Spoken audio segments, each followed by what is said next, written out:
My husband's mother came to live with us, and I discovered she died 3 years ago.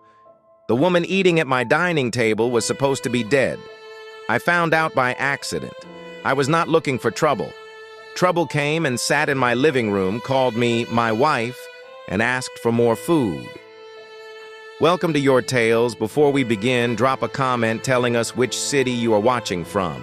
As we like to know how far our story traveled when the story ends, don't forget to like and share what you felt along the way. And if you enjoy emotional stories filled with twist and hidden truth, make sure to subscribe to our YouTube channel, Your Tales, so you don't miss out on the next story.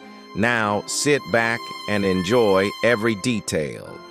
Let me go back to the beginning. When Richard told me his mother was coming from the village to stay with us, Elle was happy, genuinely happy, had never met Mama. Throughout our 2-year marriage, she was always too sick to travel, and we were always too busy to visit. Richard would send money every month. He would call her every Sunday. I would shout greetings in the background like a good wife. The day she arrived, I was at work.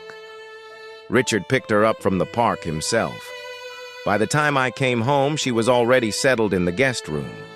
She was a small woman with a quiet face. Her eyes looked through you, not at you. When I knelt to greet her, her hands on my head felt cold even though the room was warm. The first week was normal. She prayed a lot. She barely ate. She never left the house. But I noticed small things. She never called anyone on phone. No old friends. No relatives checking on her.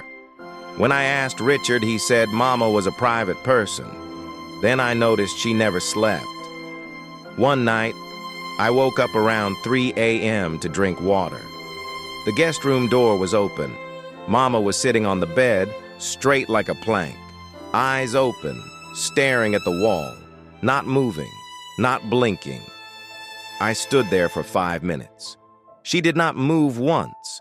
I told Richard the next morning. He laughed and said, "Old people have different sleep patterns." But the thing that changed everything happened last Tuesday. Richard traveled too for work.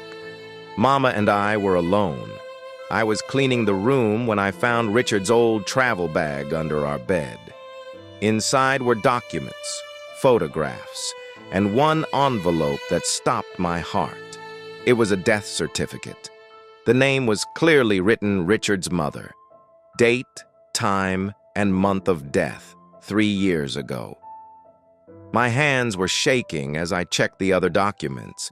There were burial receipts, funeral program, even a condolence register with signatures.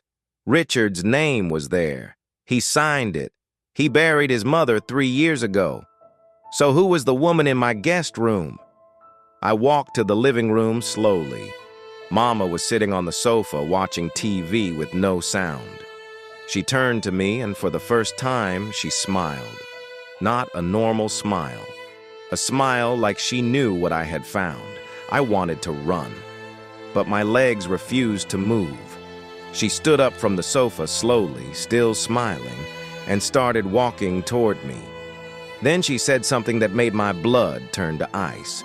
She said, "You found the papers. Good.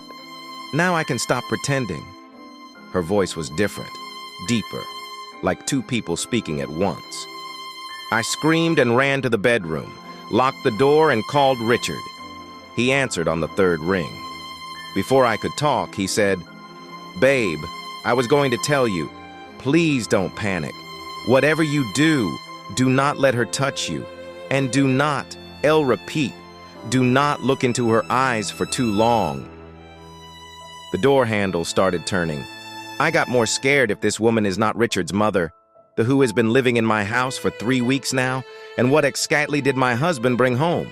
Follow for part 2.